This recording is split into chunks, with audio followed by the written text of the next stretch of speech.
High বন্ধুরা, আমার রান্নাঘরে আমি চলে এসেছি। আজ আমি রান্না করব পটল ভর্তা। তা পটল আমি নুন দিয়ে একটু সিদ্ধ করে জল ঝরিয়ে রেখে দিয়েছি। শিলের মধ্যে আমি পটল নিয়ে নেবো।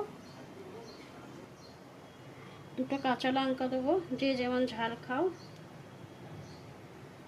কালো জিরে দেবো আর পোস্ত দিয়ে আমি একসঙ্গে বেটে নেবো। সব রকম দিয়ে আমি ভালো করে বেটে নেবো।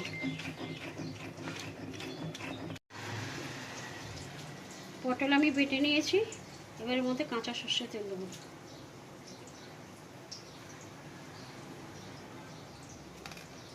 দিয়ে ভালো করে মেখে নেব।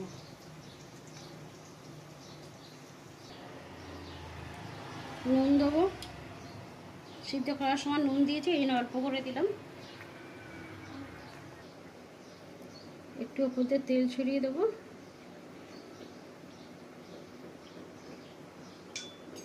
পটল ভর্তা রেডি।